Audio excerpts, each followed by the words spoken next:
إن الحمد لله نحمده ونستعينه ونستغفره ونعوذ بالله من شرور أنفسنا ومن سيئات أعمالنا من يهده الله فلا مضل له ومن يضلل فلا هادي له وأشهد أن لا إله إلا الله وحده لا شريك له وأشهد أن محمدا عبده ورسوله يا أيها الذين آمنوا اتقوا الله حق تقاته ولا تموتن إلا وأنتم مسلمون يا أيها الناس اتقوا ربكم الذي خلقكم من نفس واحدة وخلق منها زوجها وبث منهما رجالا كثيرا ونساء واتقوا الله الذي تساءلون به والأرحام إن الله كان عليكم رقيبا يا أيها الذين آمنوا اتقوا الله وقولوا قولا سديدا يصلح لكم أعمالكم ويغفر لكم ذنوبكم ومن يطع الله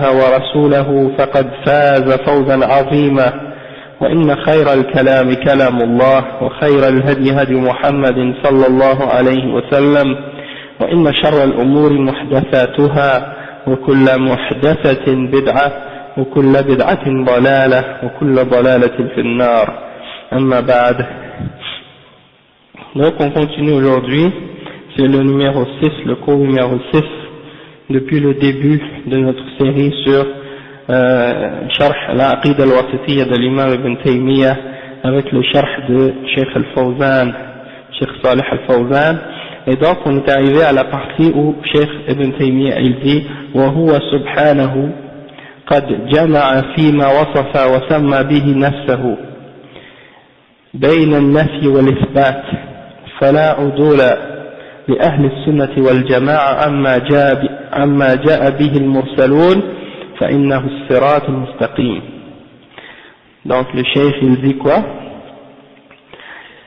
Donc il dit que Allah subhanahu wa ta'ala dans ce qu'il s'est décrit lui-même par les attributs qu'il a utilisés et par les noms qu'il a utilisés pour s'appeler et pour se décrire lui-même, il a réuni entre l'affirmation et la négation. Il a réuni l'affirmation et la négation. Donc, Ahl Sunnati wal Jama'a, ils n'ont pas d'autre choix.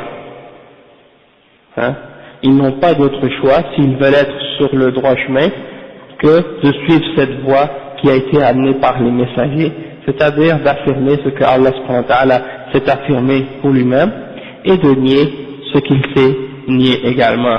Et ça, c'est le droit chemin. C'est ça que le Cheikh al-Islam a dit. Et maintenant, Cheikh al-Fawzan, il explique.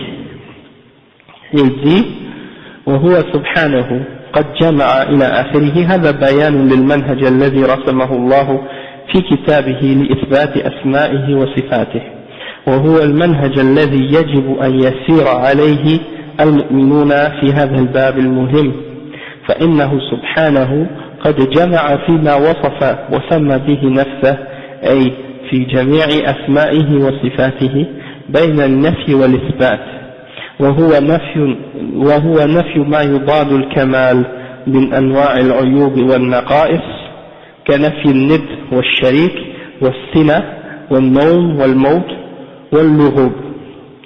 Donc le cheikh il dit que l'explication que le cheikh Ibn Taymiyyah a dit là, dans la phrase qu'on vient de lire, c'est le manhaj que Allah subhanahu wa ta'ala a établi dans son livre, qui est le fait d'établir et d'affirmer ce que Allah subhanahu wa ta'ala s'est affirmé pour lui-même comme nom et attribut. Wa alaykum salam wa rahmatullahi wa barakatuh. Et c'est le manhaj qui est obligatoire, pour nous de suivre, et c'est le manhaj sur lequel on trouve les mu'minoun.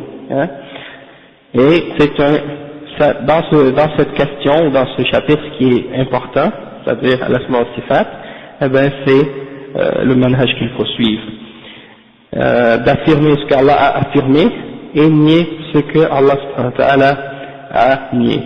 Et Ahl Sunnati wal Jama'a, en ce qui concerne al-nafi wa l'ithbat, au sujet des noms et des attributs d'Allah subhanahu wa ta'ala, il y a une chose qui est bien connue, qui est en général, on dit que al-nafi mujmal wa l'ithbat khas, لأن النفي المحض laysa bi kamal.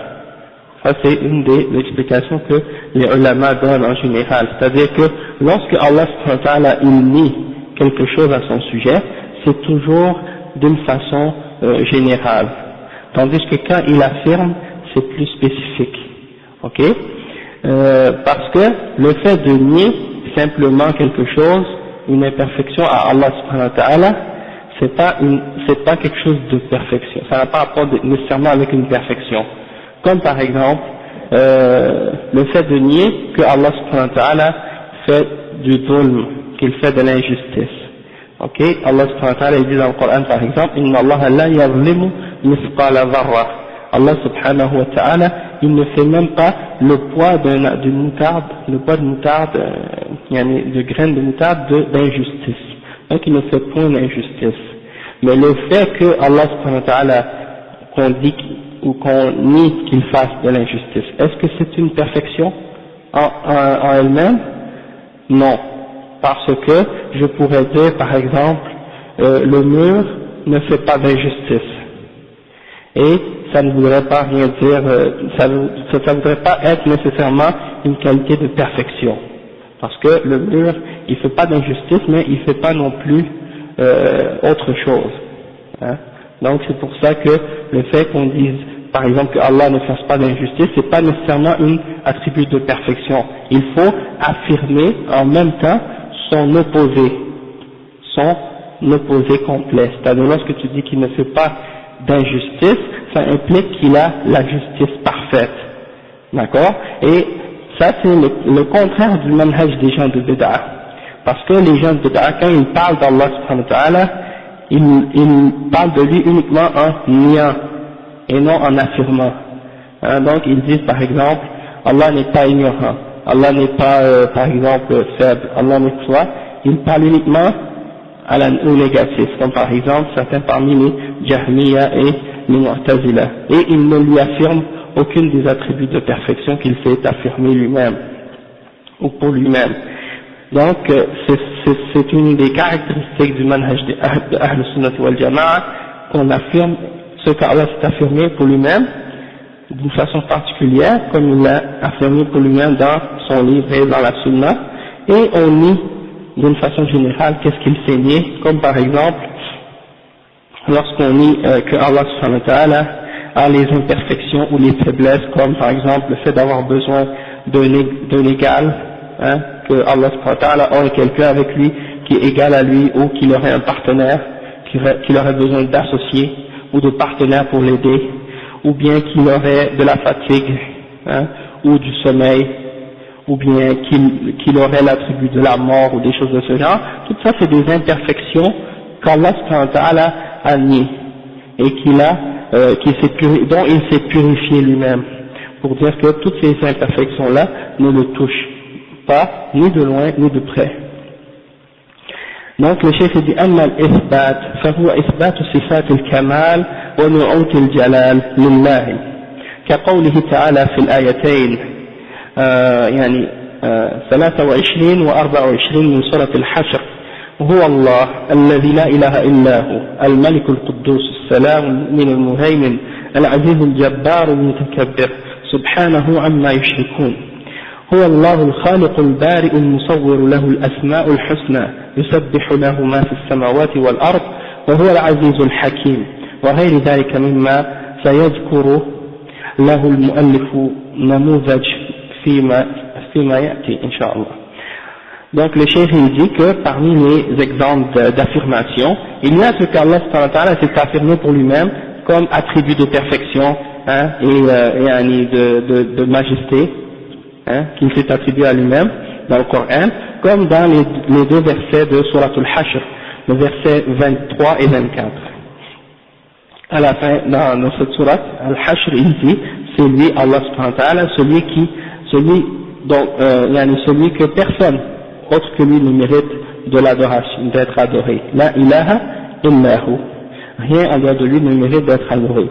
Et là, il commence à citer un nombre ou une série de ces noms. Al-Malik, le maître ou le roi. Al-Quddus, la source de la sainteté.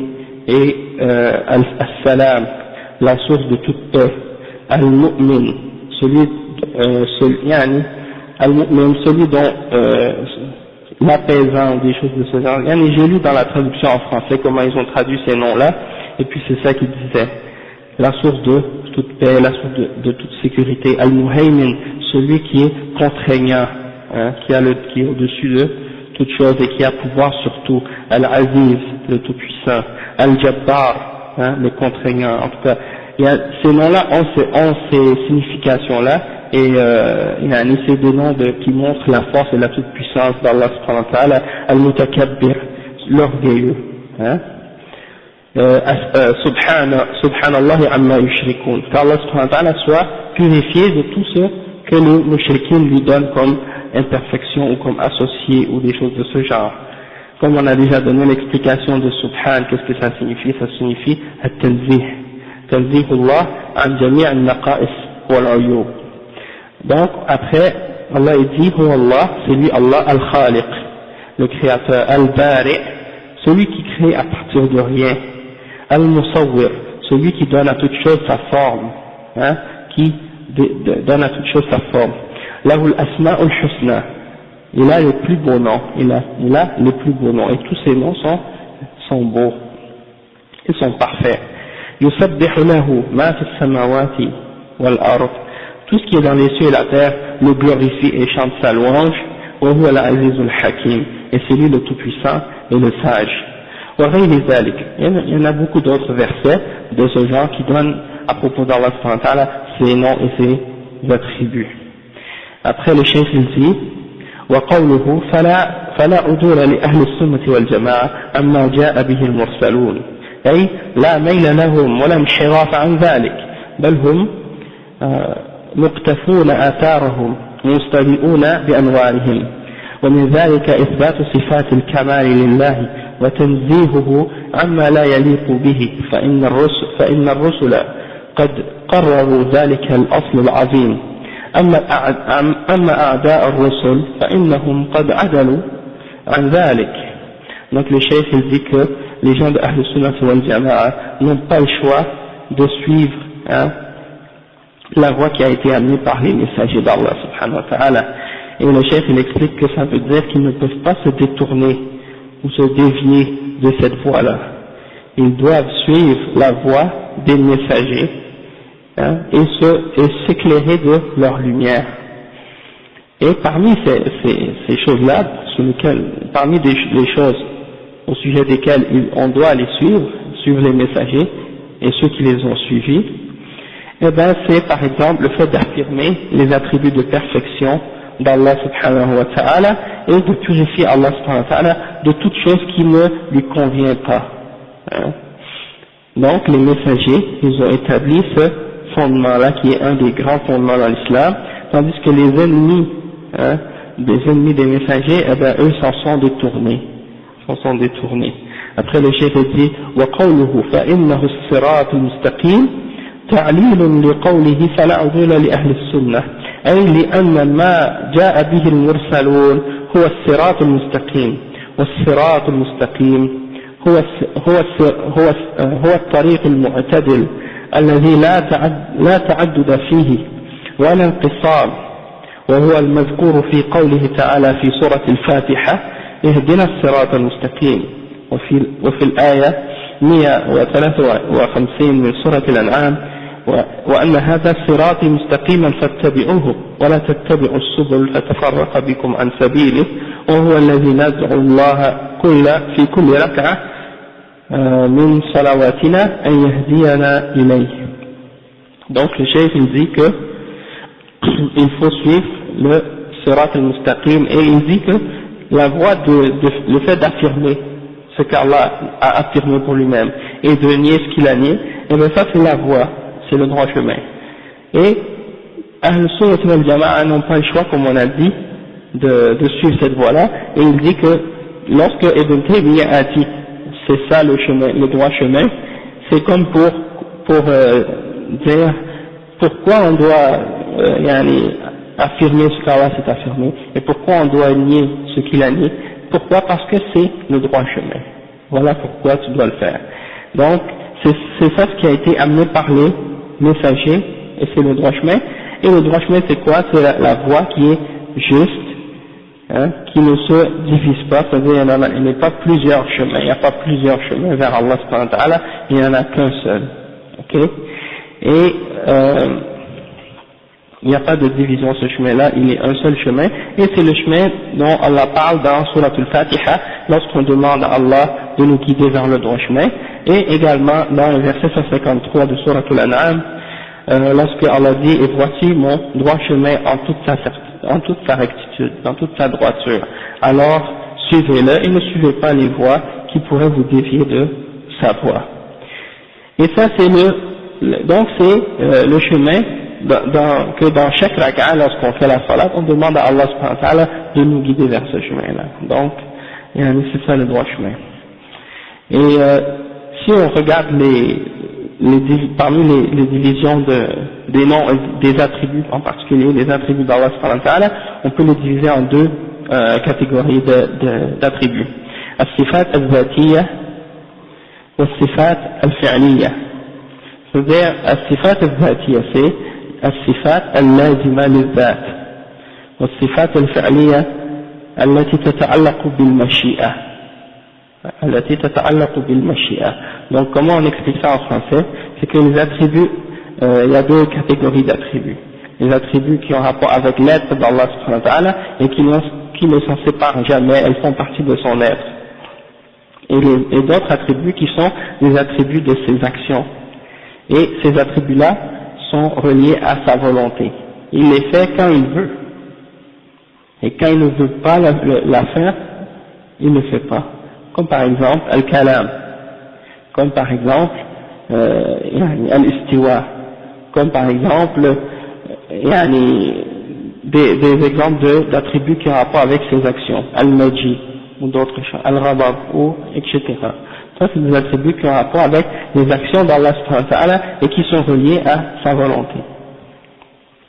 Et on va expliquer des exemples de ça plus tard parce qu'il va mentionner chaque attribut une après l'autre avec les preuves du Coran et après il va mentionner tous ces attributs-là avec les preuves de la Sunna, puis après il va faire une sorte de résumé, puis il va clarifier les règles qui ont rapport à ces attributs-là qu'on aura mentionnés. Après le cheikh Ibn Taymiyyah il continue et il dit صراط الذين أنعم الله عليهم من النبيين والصديقين والشهداء والصالحين. Ça c'est le chemin de ceux qui ont mérité la grâce d'Allah subhanahu wa ta'ala, si tu veux. Comme on dit اهدنا الصراط المستقيم صراط الذين أنعمت عليهم. Guide-nous sur le droit chemin, le chemin de ceux sur qui tu as mis ta grâce. Ça c'est de bienfait ou de ta grâce aussi. Parce que al-ni'ma c'est ça. Et c'est quoi ce chemin-là? Eh bien c'est comme il a été expliqué dans l'autre verset dans Surat An-Nisa, qui dit من الذين أنعم الله عليهم من النبيين والصديقين والشهداء والصالحين. Donc dans l'autre verset, Allah explique qui sont الذين أنعم الله عليهم, qui sont ceux sur qui il a mis sa grâce, et il explique que ce sont les prophètes, as-siddiqin, les gens qui sont véridiques, ash-shuhada, les martyrs et les ulama, et as-salihin. Et là il va l'expliquer un peu plus en détail. Il dit أي أن الصراط المستقيم الذي جاء به المرسلون في الاعتقاد وغيره وسلكه أهل السنة والجماعة هو الصراط الذين أنعم الله عليهم، أي أنعم الله عليهم الإنعام المطلق التام المتصل بسعادة الأبد، وهم الذين أمرنا الله أن ندعوهم وأن يهدينا طريقهم. فهؤلاء الأصناف الأربعة هم أهل هذه النعمة المطلقة وهم النبيون والصديقون والشهداء والصالحون. Donc là il va expliquer, il dit que ce droit chemin, c'est le droit chemin qui a été amené par les messagers. Et c'est en ce qui concerne l'aqidah et autre chose. Donc on doit suivre la voie des messagers dans leur aqidah, dans leur croyance, et également dans tous les aspects qu'ils ont ramenés de la charia. Wa alaykum salam wa rahmatullahi wa barakatuh. Et c'est la voie qui a été suivie par Ahl Sunnati wal Jama'a. Et c'est le chemin de ceux sur qui Allah a mis sa grâce et ses bienfaits. Et an'ama Allahu alayhim al-in'am al-mutlaq. Il a mis sur eux une grâce et un bienfait total. Hein? Et c'est relié au bonheur éternel. Au bonheur éternel. C'est-à-dire le paradis. C'est ceux-là qui vont rentrer au paradis. Donc si on veut rentrer au paradis nous aussi, on doit suivre leur voie, suivre leur chemin. Et demander à Allah qu'il nous guide vers leur chemin. Et ce sont 4 catégories. Hein, comme Ibn Taymiyyah a mentionné. Et la première catégorie, comme j'ai dit, c'est les prophètes et les messagers. Donc le cheikh il dit An-Nabiyyun jam'u nabi wa hum alladhina ikhtassahum Allah bi nubuwwatihi wa risalatihi wa taqaddama ta'rifuhum. Les messagers et les prophètes, ce sont ceux qu'Allah subhanahu wa ta'ala a choisi pour transmettre son message, et il leur a donné la prophétie. Donc on a déjà expliqué qui ils sont. Donc on va pas le répéter encore une fois. Le cheikh il dit en deuxième As-Siddiqoun jam'u Siddiq وهو المبالغ في الصدق والتصديق أي المبالغ في الانقياد للرسول صلى الله عليه وسلم مع كمال الإخلاص لله. Donc le cheikh il dit que As-Siddiqoun ce sont qui? Ce sont les gens qui sont véridiques. Ça vient de As-Siddiq. Ça veut dire soumettre complètement au messager. Tout ce que le messager dit, il l'accepte et il y croit tout de suite et automatiquement, comme Abu Bakr radiyallahu anhu, il a été appelé As-Siddiq justement parce que c'était une personne qui croyait en tout et qui se soumettait complètement à tous les ordres qui venaient d'Allah subhanahu wa ta'ala et de son messager, et il avait une sincérité absolue et complète dans ce que Allah a révélé à son messager. Après, il y a Ash-Shuhada, Jam'u Shahid, wa huwa al-maqtul fi sabilillah. Ash-Shuhada, c'est les martyrs, et celui qui s'est fait tuer dans le chemin d'Allah subhanahu wa ta'ala.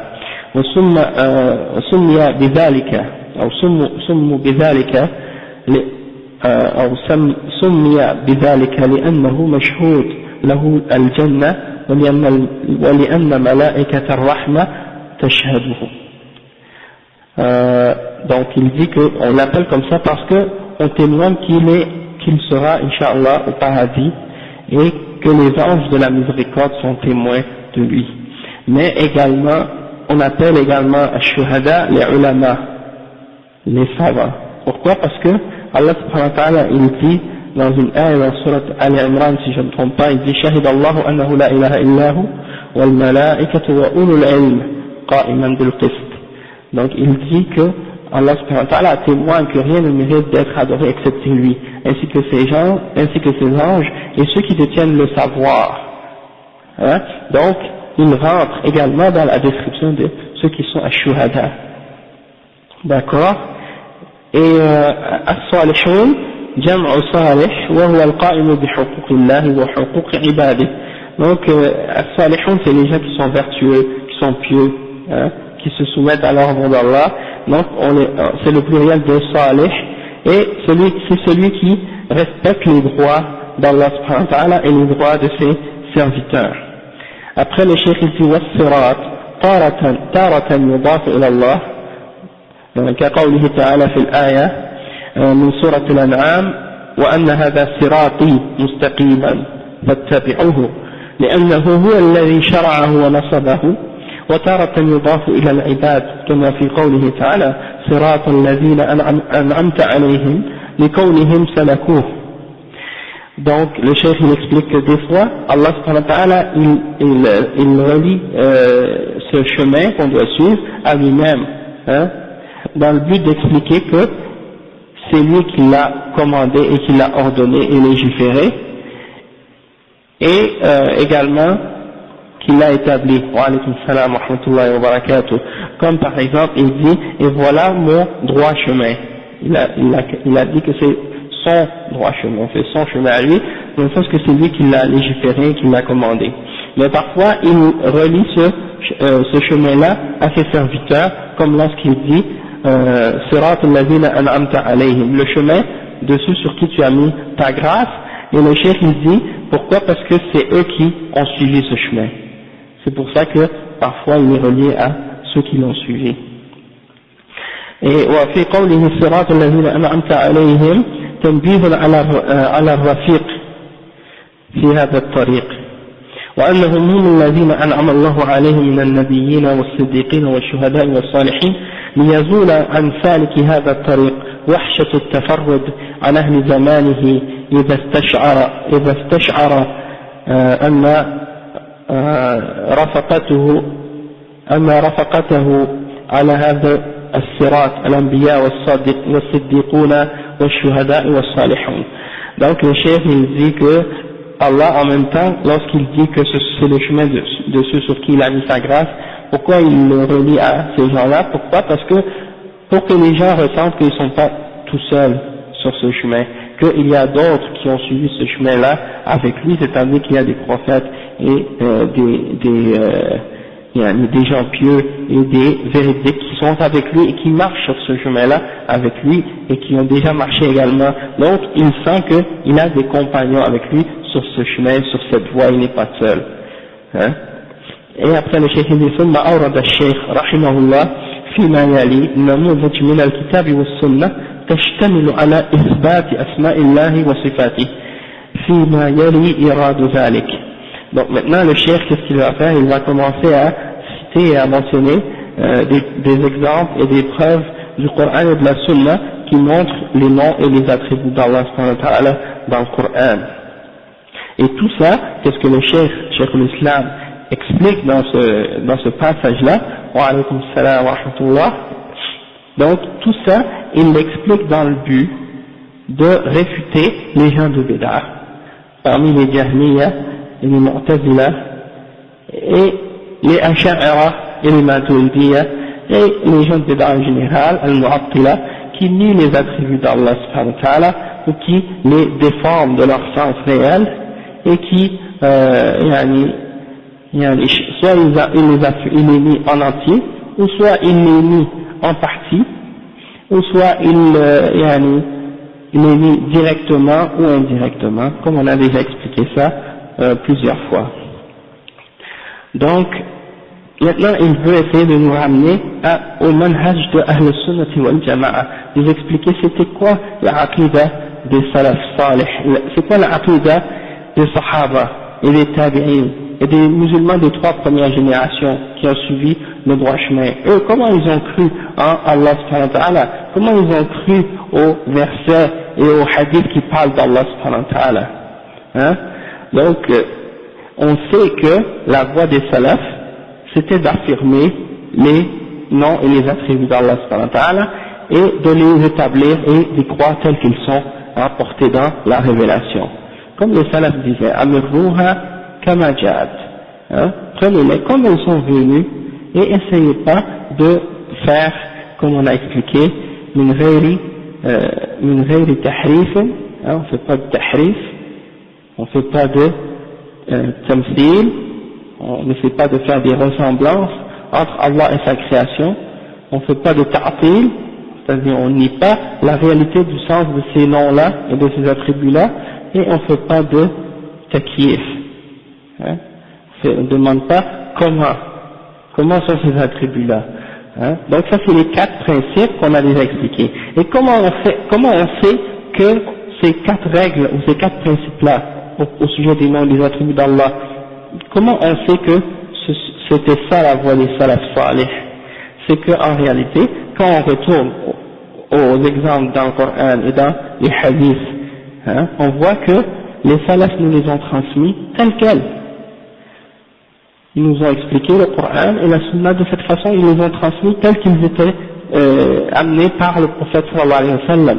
Et ils n'ont jamais essayé de changer le sens ou de nier le sens ou de faire une forme de tahrif quelconque, hein, contrairement à ceux qui sont venus par la suite, qui ont ramené des idées étranges extérieures à cette voie-là pour essayer de nier le sens et la réalité de ces noms et de ces attributs-là.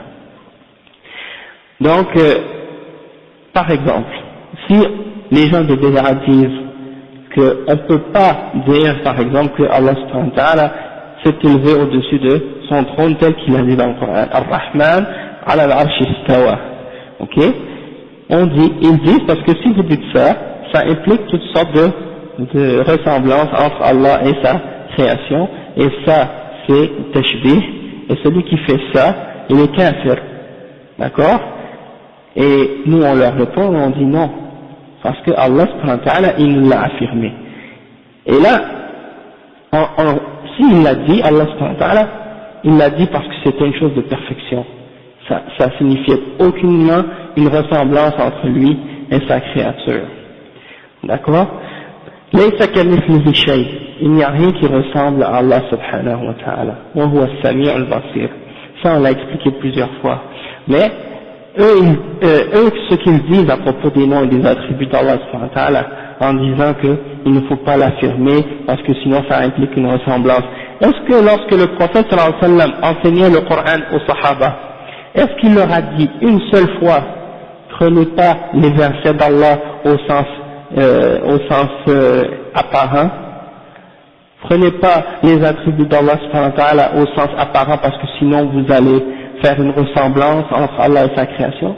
On a trouvé ça nulle part dans le Coran, on a trouvé ça nulle part dans la sunna du prophète sallallahu alayhi wa sallam.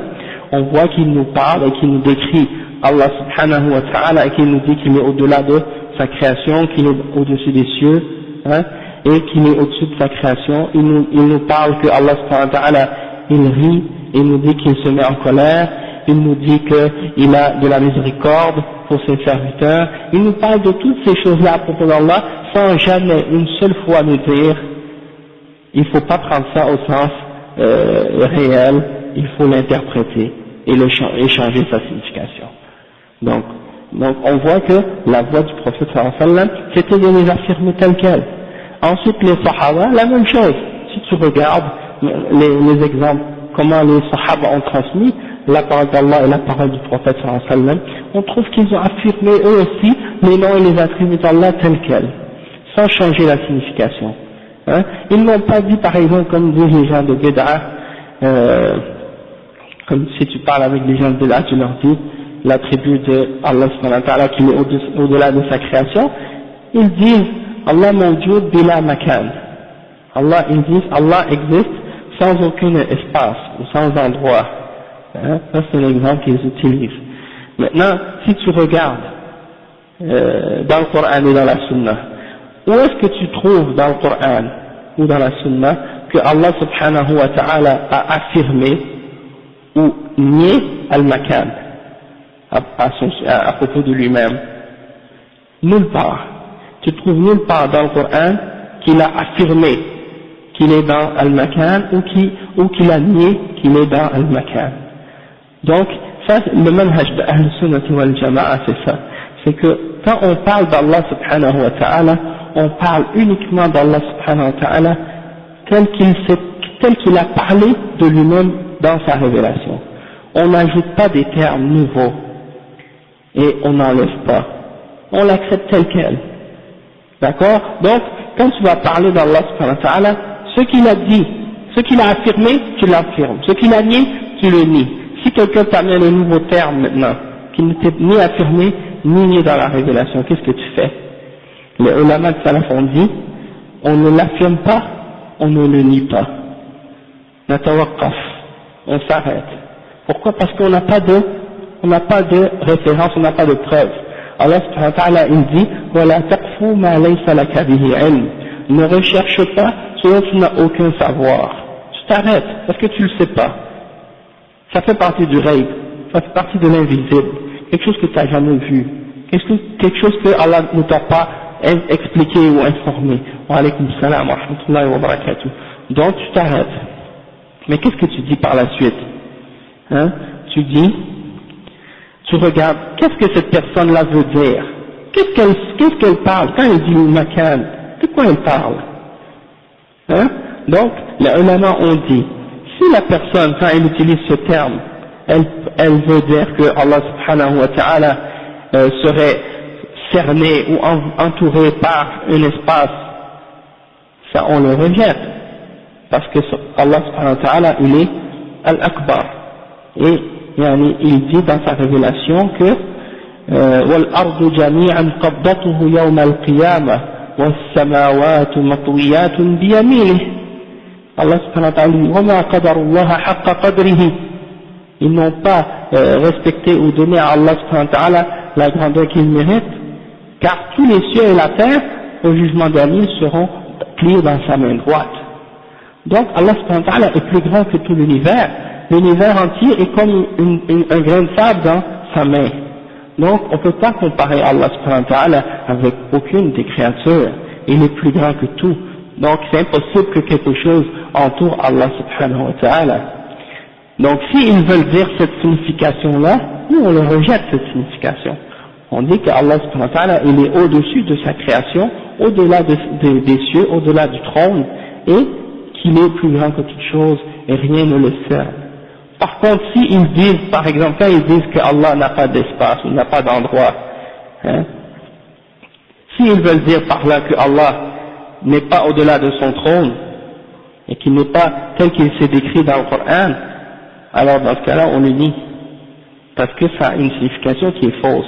Donc, tout terme ou idée ou vocabulaire qu'on pourrait utiliser pour parler d'Allah subhanahu wa ta'ala, s'il y a dans ces termes-là des ambiguïtés, des choses qui ne sont pas claires, qui peuvent impliquer plusieurs sens, vrai ou faux, l'attitude des ulama et des musulmans qui ont suivi la voie de Ahl Sunnah wal Jama'a, c'est de s'arrêter et de clarifier la signification. Tu affirmes la signification qui est en accord avec le Coran et la Sunna, et la signification qui est contraire au Coran et à la Sunna, tu la rejettes. D'accord? Donc ça c'est un exemple. Ok? Mais ils ont beaucoup d'autres, Al-Jism aussi, le corps. Ok? Ils vont dire que Allah n'est pas un corps. Donc tu leur dis, qu'est-ce que tu veux dire par corps?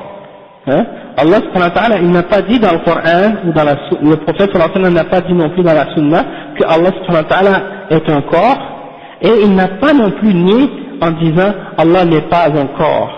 Donc toi, lorsque tu l'affirmes ou lorsque tu le nies, tu parles sans connaissance. Allah subhanahu wa ta'ala, il dit wala taqfu ma laysa laka bihi ilm. Pourquoi tu nies ou affirmes quelque chose à propos d'Allah subhanahu wa ta'ala sans preuve et sans connaissance? Montre-moi un verset dans le Coran qui nie le corps. Montre-moi un verset dans le Coran qui affirme le corps. Il n'y en a pas. Regarde dans la Sunna. Est-ce qu'il y a un hadith qui affirme le corps? Il n'y en a pas. Est-ce qu'il y en a un hadith qui nie le corps? Il n'y en a pas. Donc qu'est-ce que tu veux dire? Est-ce que tu veux dire que Allah subhanahu wa ta'ala est au-delà de sa création et qu'il est séparé de sa création? Si tu veux dire ça, dans ce cas-là, c'est vrai, il faut l'affirmer. Mais si tu veux dire qu'il n'a pas de main, qu'il n'a pas de yeux, qu'il n'est pas tel qu'il s'est décrit lui-même avec un visage, qu'il n'a pas de ressemblance avec celui de sa création, et qui lui convient, qui convient à sa majesté, dans ce cas-là, oui, on l'affirme, parce que c'est Allah qui l'a affirmé pour lui-même, c'est pas nous, c'est pas nous on n'a pas inventé ces choses-là à propos d'Allah, on l'a cru parce que c'est écrit dans le Coran. Allah il dit, bal yadahu mabsutatan yunfiqu kayfa yasha. Donc il s'est décrit, il a parlé de lui-même, et nous on fait juste dire ce qu'il a dit, et on se soumet à sa révélation. Donc ça c'est juste un exemple, et on peut utiliser ces exemples-là pour tous les autres noms et tous les autres attributs.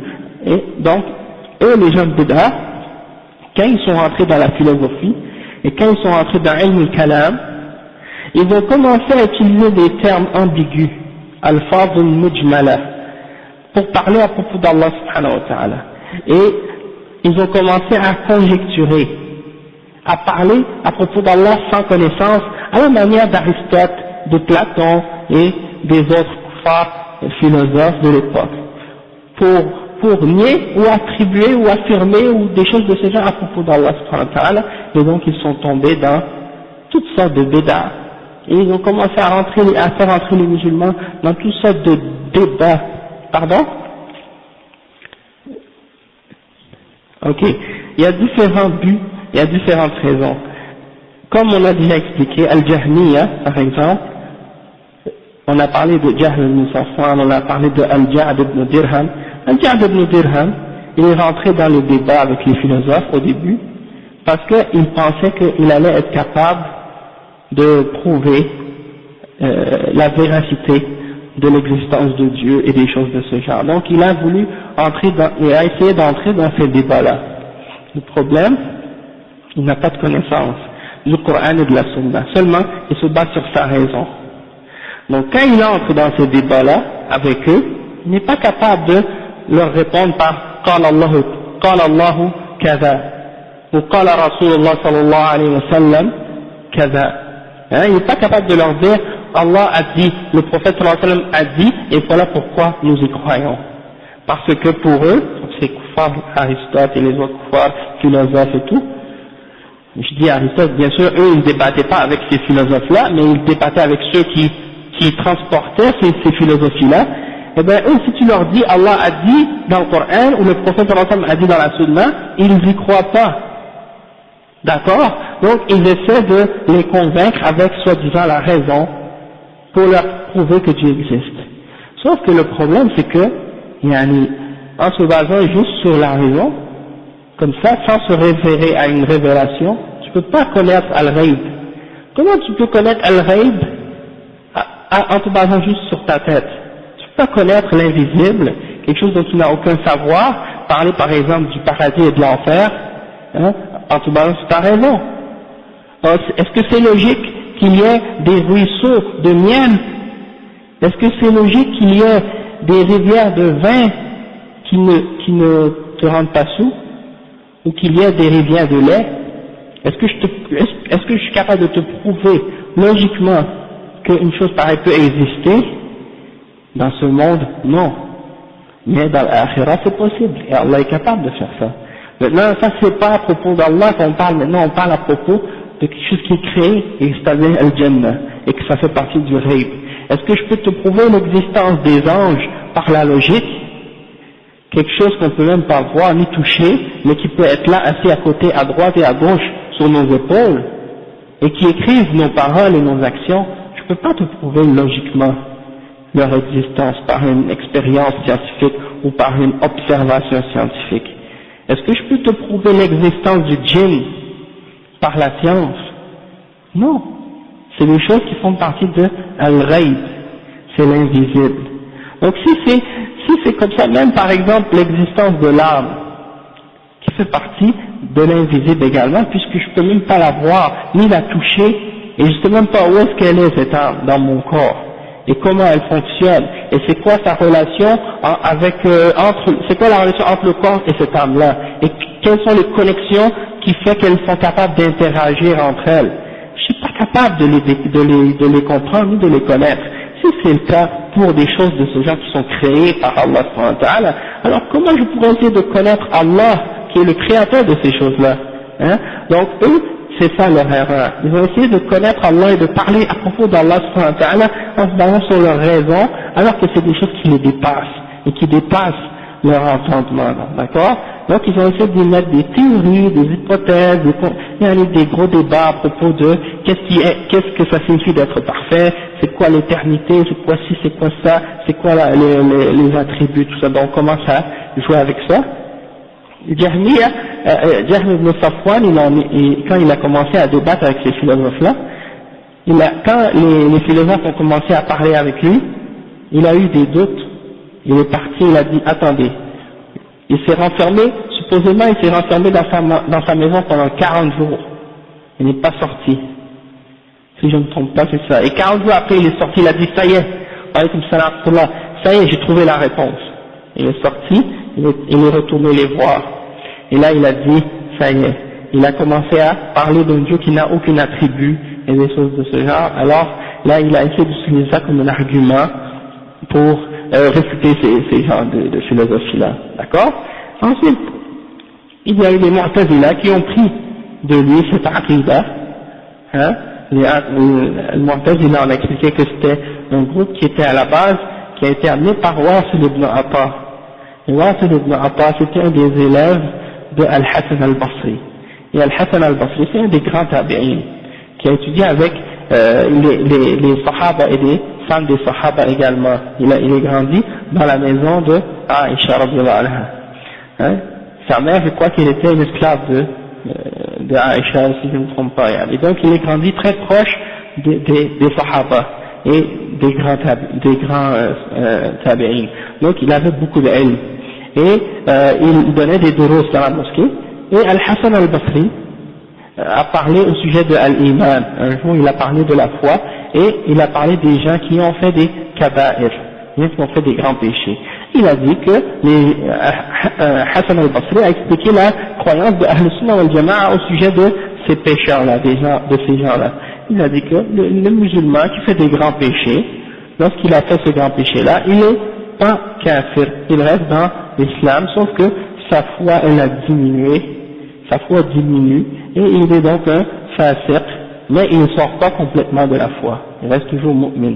Et s'il meurt sur son péché, il est sous la volonté d'Allah. Si Allah veut lui pardonner, il va lui pardonner, il va le faire entrer dans son paradis par sa miséricorde, ou bien il va le mettre dans l'enfer et le chasser par sa justice.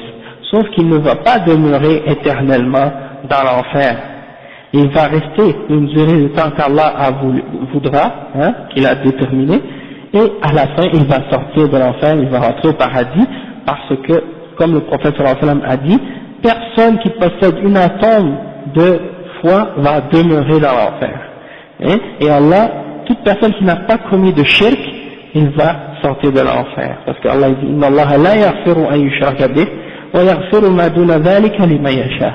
Il ne pardonne pas qu'on fasse le shirk avec lui, mais en dehors du shirk, il pardonne à qui il veut. Hein? En dehors du shirk, si tu as fait d'autres péchés comme tuer, voler, mentir, faire le zina, manger du porc ou d'autres péchés de ce genre, si tu as fait ça et tu meurs là-dessus, Allah, et que tu n'as pas associé rien avec Allah, tu peux aller en enfer, mais tu vas jamais rester éternellement comme le mushrik. C'est seulement le mushrik, le kafir, qui va demeurer pour éternité dans l'enfer. Donc, Al-Hassan al-Wasili, oui, le mushrik, bien entendu, Ahlul Kitab, ça fait partie du mushrikin, ceux qui ont vécu après la venue du prophète Muhammad sallallahu alayhi wa sallam, et qui n'ont pas cru en lui, ok, sont des mushrikoun, ou bien également ceux qui ont vécu avant le prophète sallallahu alayhi wa sallam, mais qui ont commis du shirk. Il y en a qui ont cru qu'il était une trinité ou des choses de ce genre, ou qu'il l'invoquait en dehors d'Allah, ça c'est des mushrikins, d'accord. Mais comme je disais, Al-Wasil ibn Atta, il n'a pas été d'accord, il n'a pas été satisfait par cette explication-là qui était prouvée par le Coran et la Sunna. Il a dit non, les gens qui font des kaba'ir ne sont pas des musulmans, mais ils ne sont pas non plus des kuffars, ils sont entre les deux. Hein? Donc il a inventé cette bid'a qui est al-manzila bain al-manzilatayn. Ouais, les Khawarij, ils ont déclaré que c'était un kafir et qu'il allait être éternellement dans l'enfer, il n'allait jamais sortir. Et les Mu'tazila, eux, ils ont dit non, dans cette dunya, il n'est pas mu'min, il n'est pas kafir, il est entre les deux. Puis dans l'akhirah, il est dans l'enfer pour l'éternité. Donc ils rejoignent les Khawarij. Donc ça revient à, ils refusent de l'appeler kafir, et ils refusent de l'appeler mu'min. Mais dans l'akhirah, ils disent qu'il est mukhallad fil nar. Non, ils essaient de satisfaire les deux, mais ils tombent dans l'égarement à cause qu'ils ne suivent pas la sunna. Non. Ouais, ok. C'est que, comme on a expliqué pour les gens du livre, est-ce que ce sont des mushrikoun? Tu dis par exemple que les mushrikoun, ce sont ceux qui ont associé une entité avec Allah subhanahu wa ta'ala. Ça c'est une forme de shirk, mais c'est pas le shirk en entier. Le shirk a différentes manifestations et différents exemples, différentes formes. Ok? Par exemple, il y a le shirk dans l'ibada. Celui qui fait le shirk dans l'ibada, c'est-à-dire qu'il offre à autre que Allah subhanahu wa ta'ala une forme quelconque d'adoration. Que ce soit le dua, le khawf, le raja, hein, la crainte, l'espoir, l'amour et des choses de ce genre, l'invocation. Donc les chrétiens, c'est connu que lorsqu'ils prient Marie, ils prient Jésus, ils prient les saints, et moi je peux te dire, puisque j'étais chrétien moi-même avant, et que c'est ça ce qu'on nous apprenait avant. Ils font le shirk également dans Ar-Rububiyyah, dans la souveraineté, puisqu'ils disent que il y a, avec Allah au jugement dernier, il y a Jésus qui va juger l'humanité. Et ils croient qu'il a des connaissances infinies. Donc ils font également le shirk dans l'asma wa sifat. Ils font également le shirk dans les noms et les attributs d'Allah, parce qu'ils disent que Jésus, qui était un des messagers d'Allah, ils disent que lui, il possédait des attributs divins, comme le fait de connaître l'invisible, le fait de, par exemple, d'être capable de guérir les morts. Eux, ils ne croyaient pas que c'est Allah qui lui donnait ce pouvoir-là, mais c'est qu'il les avait lui-même, puisqu'il était lui-même Allah. Parce qu'ils disent que il était un corps, mais que son âme, c'était une partie, c'était Dieu qui était à l'intérieur de ce corps-là. Donc ils appellent ça l'incarnation. Qu'il était Dieu incarné, c'est-à-dire Dieu fait chair. Les catholiques et les protestants, et tous, les protestants aussi croient en ça. Et ils appellent ça la Trinité. Ça va, Saranaz? Alhamdulillah. Donc ça c'est leur croyance à eux. Ça c'est juste quelques exemples. En ce qui concerne les juifs, eh ben eux, ils disent par exemple que il y en a parmi eux qui disent Uzair c'est le fils d'Allah. Ça c'est un exemple aussi qui rentre dans le shirk, comme Allah dit dans le Coran. Et également, ils prennent leurs rabbins, comme des échos avec Allah. Allah dit dans le Coran, اتخذوا أحبارهم ورهبانهم أربابا من دون الله والمسيح ابن مريم. C'est-à-dire que leurs rabbins rendent quelque chose halal et ils disent que c'est halal. Leurs rabbins rendent quelque chose haram et ils disent que c'est haram. Ça c'est un exemple comment ils ont pris les rabbins en dehors d'Allah comme étant des égaux. Également, ils disent que Allah subhanahu wa ta'ala, le 7e jour, il s'est reposé. Ça c'est une forme de shirk également, puisqu'il donne à Allah subhanahu wa ta'ala une forme d'imperfection et de faiblesse. Et le fait que Allah se fatigue, tu vois. Et il y a beaucoup d'autres choses, comme par exemple, comme ils disent, وَقَالَتِ الْيَهُودُ يَدُ اللَّهِ مَغْلُولَةً. Ils disent que Allah subhanahu wa ta'ala, Allah a les mains fermées, c'est-à-dire qu'il est avare. Ils ont décrit Allah comme étant avare, d'accord?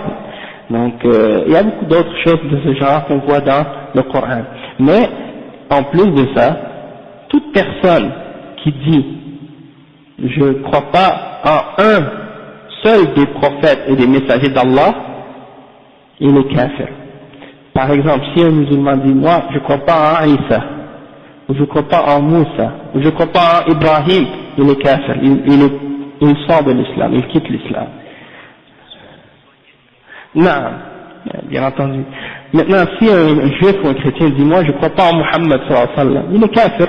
Si un juif dit je ne crois pas en Isa, un juif dit je ne crois pas en Jésus, il est kafir. Hein? Donc eux les juifs, kafir. Mais le kafir et le mushrik, les deux sont éternels dans l'enfer.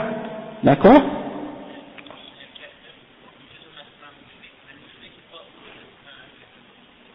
Non, c'est le contraire. Ouais. Le mushrik, il est kafir. Mais c'est pas tous les kuffars qui sont des mushrikin.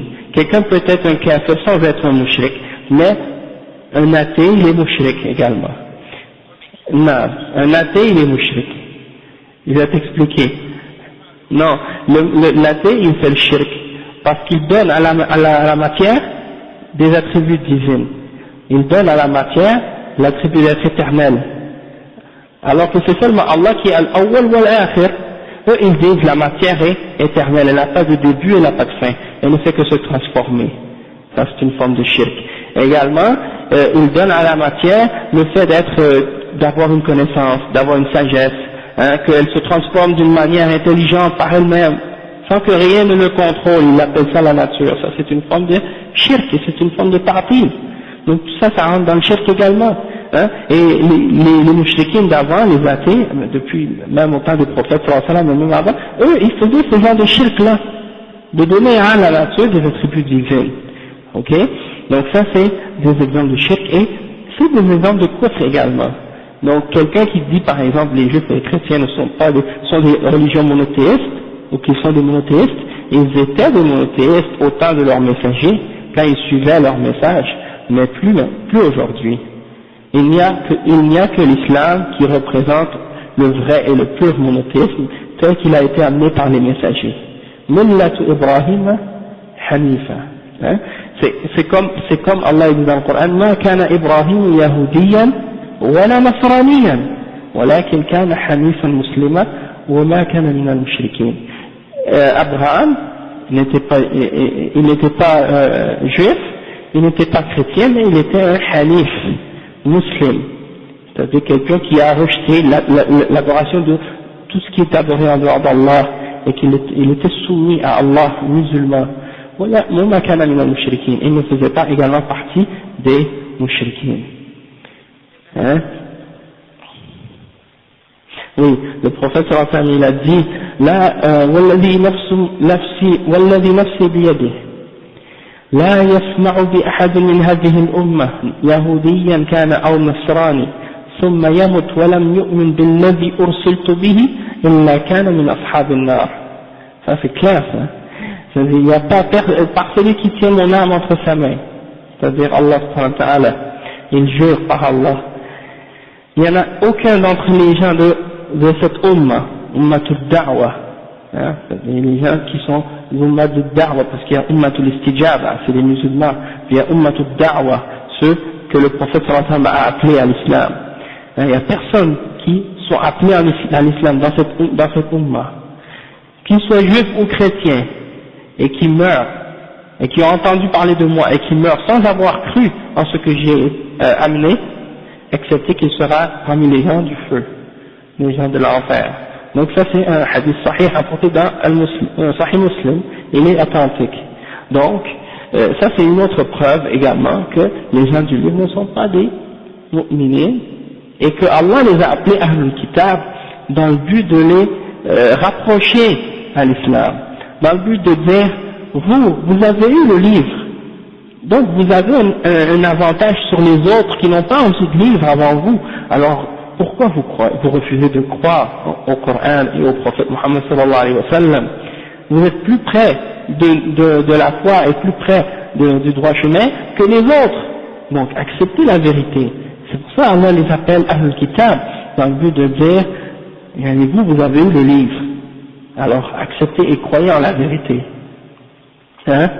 Donc il y en a des musulmans aujourd'hui, malheureusement, qui n'ont pas suivi cette guidance, qui n'ont pas compris ça, et qui appellent les musulmans à croire ou à penser que les gens du livre sont des mu'minines, et qu'il ne faut pas dire à leur sujet qu'ils sont des kuffars. Et à cause de ces gens-là, beaucoup de musulmans quittent l'islam et rentrent dans le christianisme, croyant que ce sont des mu'minines autant que des musulmans.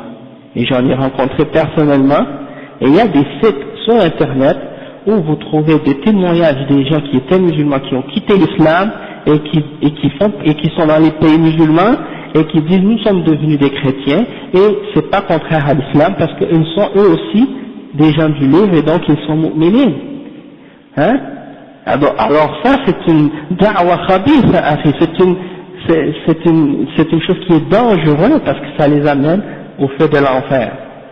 Le prophète sallallahu alayhi wa sallam a dit que celui parmi les gens du livre, les juifs ou les chrétiens qui quittent leur religion et qui rentrent dans l'islam, ils auront le double de la récompense. Yu'tikum kiflayni min rahmatihi. Allah dit Yu'tikum kiflayni min rahmatihi. Wa yaj'al lakum nuran tamshuna bihi wa yaghfir lakum. Que Allah dit dans ce verset-là qu'il vous donnera deux parts de sa miséricorde. Et il va vous donner une lumière dans laquelle vous marcherez et il vous pardonnera vos péchés.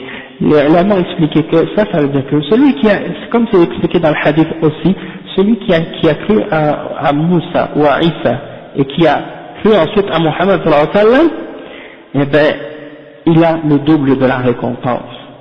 Parce qu'il a cru en deux prophètes, en deux livres. Hein? Donc, celui qui a cru en Muhammad sallallahu alayhi wa sallam, qui après quitte l'islam, qui rentre dans le judaïsme ou dans le christianisme, ça veut dire qu'il rejette le Coran et il rejette le prophète Muhammad sallallahu alayhi wa sallam après avoir cru. Donc lui, il descend hein, il sort de la foi, et ça c'est al-murtad, ça c'est l'apostat, et Allah subhanahu wa ta'ala, il dit que le murtad, il sera dans l'enfer pour l'éternité, il a quitté la foi, il est allé vers le kufr, et le prophète sallallahu alayhi wa sallam a ordonné de tuer le murtad, il a dit, man baddala dinahu faqtuluh, celui qui quitte sa religion, tuez-le, hein.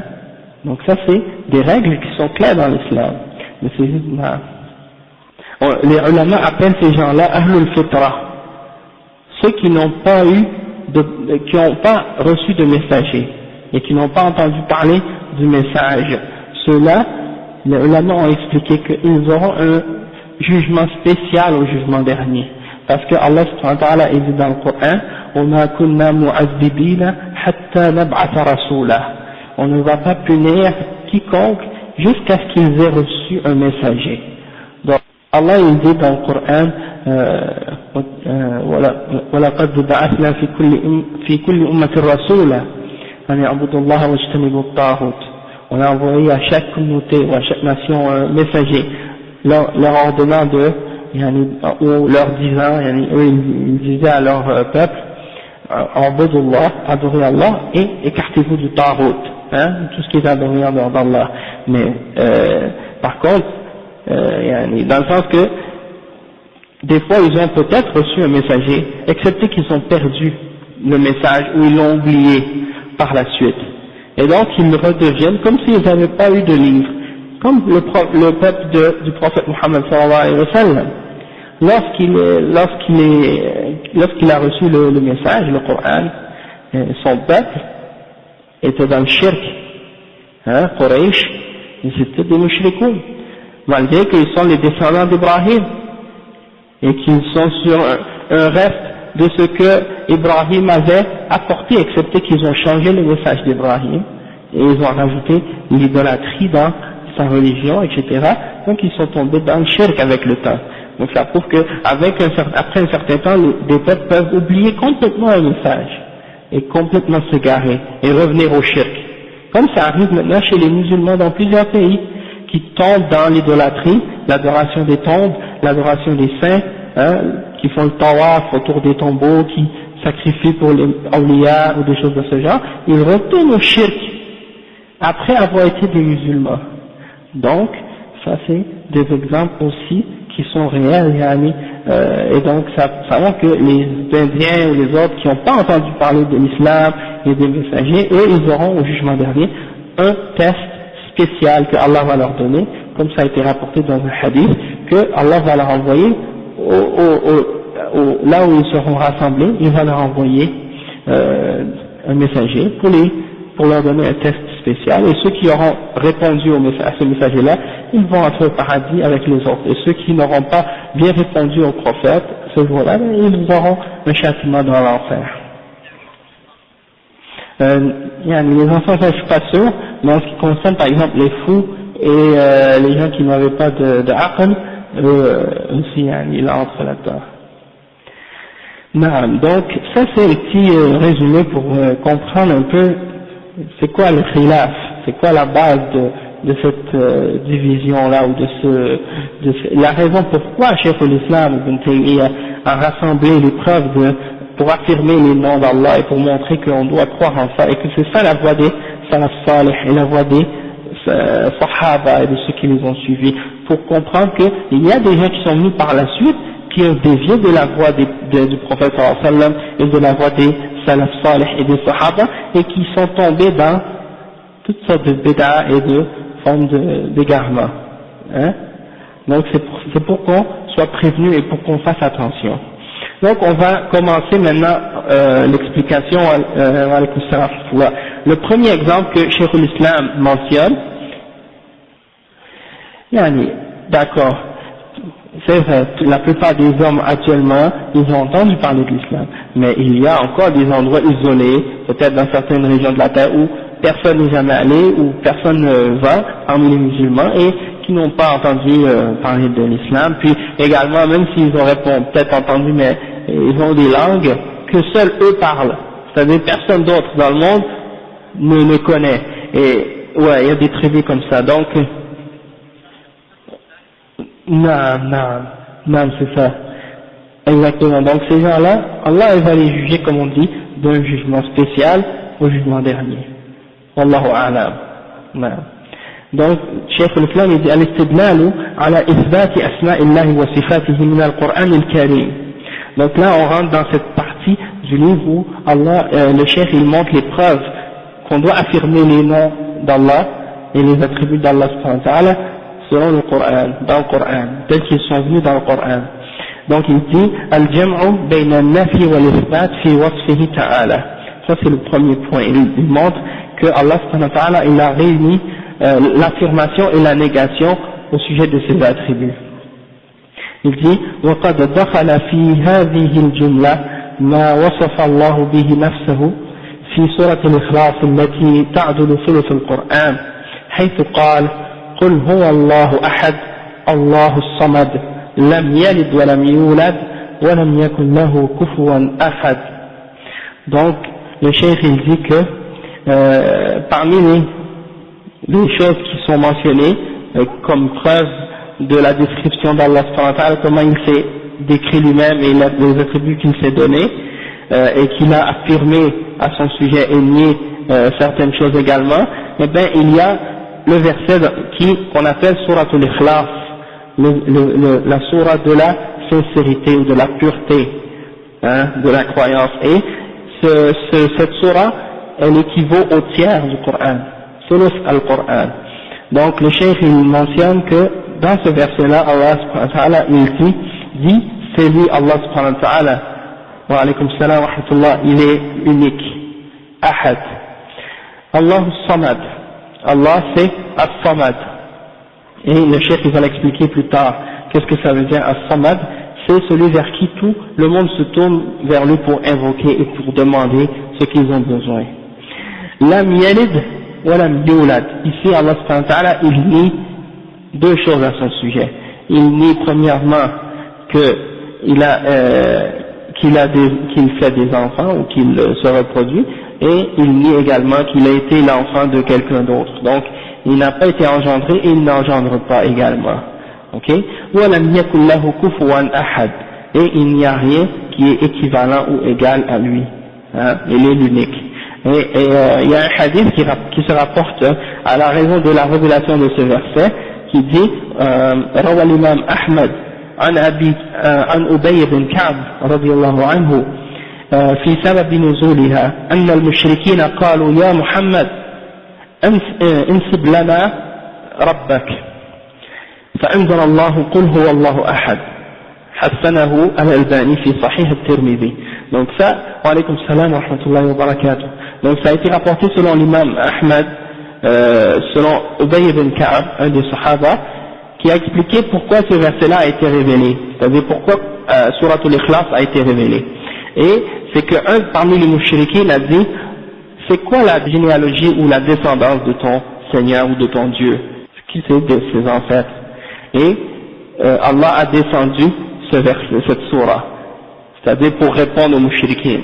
قل هو الله أحد الله الصمد لم يلد ولم يولد ولم يكن له كفوا أحد. C'est-à-dire il n'a pas de descendance, il n'a personne qui l'a engendré, il n'a pas d'enfant, il n'engendre pas non plus.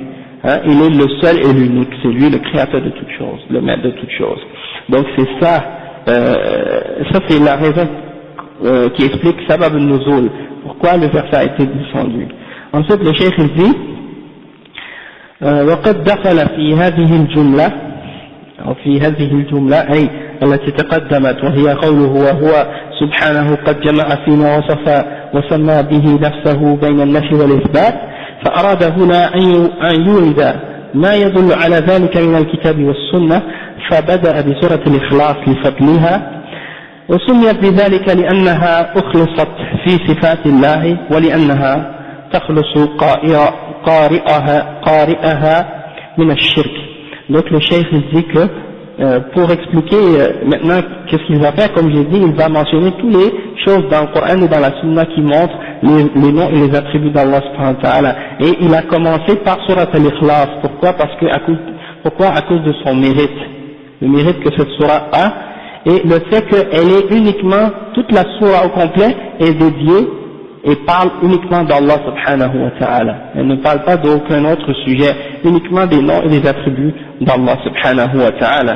Et également par le fait que la personne qui la récite et qui y croit, eh bien, il va se purifier lui-même de toute forme de shirk.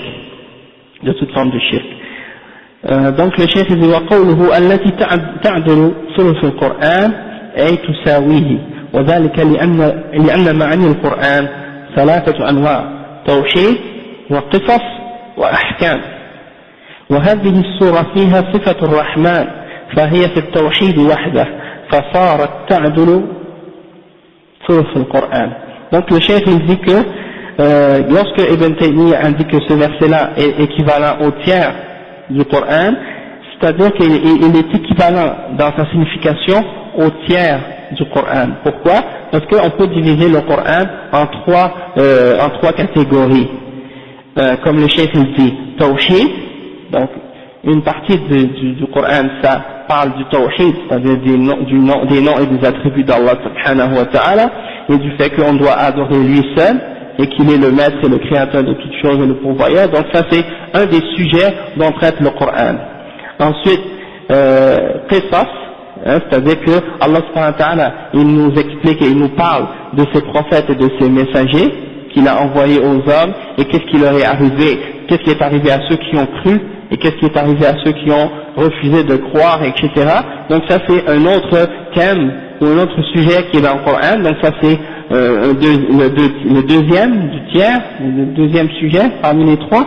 Et le troisième sujet c'est al-ahkam, c'est-à-dire les règles qui composent la sharia, parmi les choses qui sont halal et haram et les choses de ce genre. Donc ça c'est le troisième sujet qui est al-ahkam.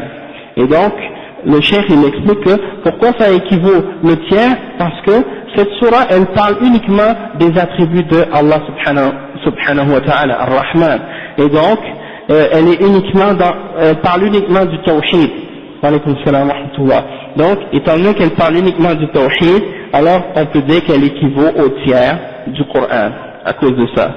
Et le cheikh il dit والدليل على أن هذه السورة تعدل ثلث القرآن ما رواه البخاري عن أبي سعيد الخدري رضي الله عنه أن رجلا سمع رجلا يقرأ قل هو الله أحد يرددها فلما أصبح جاء إلى النبي صلى الله عليه وسلم فذكر له ذلك وكأن الرجل يتقالها فقال النبي صلى الله عليه وسلم والذي نفسي بيده إنها لتعدل ثلث القرآن. قال الإمام ابن القيم والأحاديث بكونها تعدل ثلث القرآن تكاد تبلغ مبلغ التواتر.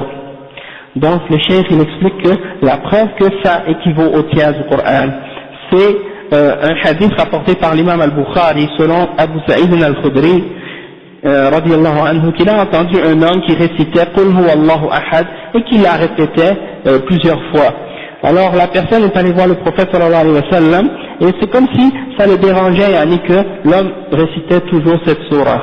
Alors il a demandé au prophète sallallahu alayhi wa sallam au sujet de ça, et le prophète sallallahu alayhi wa sallam a dit, par celui qui possède mon âme en sa main, qui tient mon âme en sa main, elle équivaut au tiers du Coran.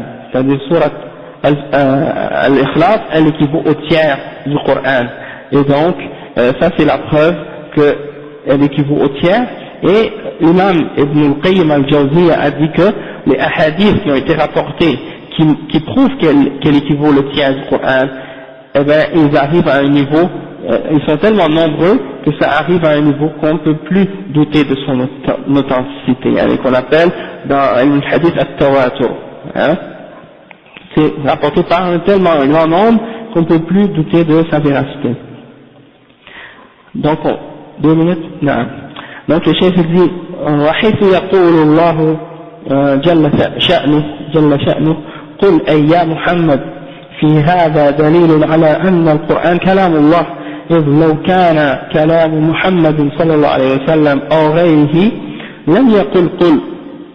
Le chef il dit que Allah subhanahu wa ta'ala il commence ce verset là en disant قل, dis, Hein? Donc Allah ordonne au prophète sallallahu alayhi wa sallam de dire. Et le cheikh il dit que ça, là-dedans il y a une preuve que le Coran c'est la parole d'Allah subhanahu wa ta'ala et non la parole du prophète ou d'un autre que lui. Parce que si c'était la parole du prophète sallallahu alayhi wa sallam ou d'un autre, eh ben il n'aurait pas commencé par en disant, en ordonnant de dire. Hein? Donc ça c'est une preuve que c'est la parole d'Allah subhanahu wa ta'ala. Et après il dit Allahu ahad, ay wahidun la nadhira lahu wa la wazira lahu, wa la mathila wa la sharik. Donc le cheikh il dit, c'est-à-dire que Allah est unique. Il n'a pas d'égo, d'équivalent, il n'a pas personne qui l'aide ou d'équivalent ou de ressemblance. Hein? Il est l'unique. Allahu samad, ay as-sayyid alladhi كمل في سؤدده وشرفه وعظمته وفيه جميع صفات الكمال والذي تسند إليه الخلائق وتقصده في جميع حاجاتها ومهماتها. Donc Allah Samad, ça veut dire quoi? Le maître qui a la maîtrise parfaite et la noblesse et la grandeur parfaite et le contrôle et sur toute chose, et également qui a tous les attributs de perfection. Et celui vers qui toutes les créatures se tournent pour demander leurs besoins et qu'est-ce qu'ils ont comme nécessité et des choses de ce genre. Et lam yalid wa lam yulad, c'est-à-dire qu'il laysa lahu walad wala walid wa fihi الرد على النصارى ومشرك العرب الذين نسبوا لله الولد. C'est-à-dire il n'a pas d'enfant et il n'a pas été engendré, il n'a pas de père, il n'a pas d'enfant, et donc ça réfute les chrétiens et les mouchriquins parmi les arabes qui lui ont attribué un enfant. وَلَمْ يَكُنْ لَهُ كُفُوًا أَحَدٌ أي ليس له مكافئ ولا مماثل ولا نظير. والشاهد من هذه الصورة أنها تضمنت وجمعت بين النفي والإثبات، فقوله قل هو الله أحد الله الصمد إثبات، وقوله لم يلد ولم يولد ولم يكن له كفوا أحد نفي. Donc le cheikh il dit que il n'y a rien qui est équivalent à lui, c'est-à-dire il n'a pas d'égal ni de personne qui est ressemblant à lui. Et la preuve qu'on peut tirer de ce verset-là, c'est que en fait cette sourate elle a réuni entre l'affirmation et la négation. Allahu Ahad, Allahu Samad, c'est une affirmation qu'il est unique et qu'il est le seul, et Lam yalid wa lam yulad wa lam yakun lahu kufuwan ahad, il n'a pas été engendré et il n'a pas engendré, et il n'y a rien qui est égal à lui, ça c'est la négation. Donc, alhamdulillah rabbil alamin, on s'arrête ici pour aujourd'hui, et la semaine prochaine on continuera bi'idhnillah. سبحانك اللهم وبحمدك أشهد أن لا إله إلا أنت أستغفرك وأتوب إليك.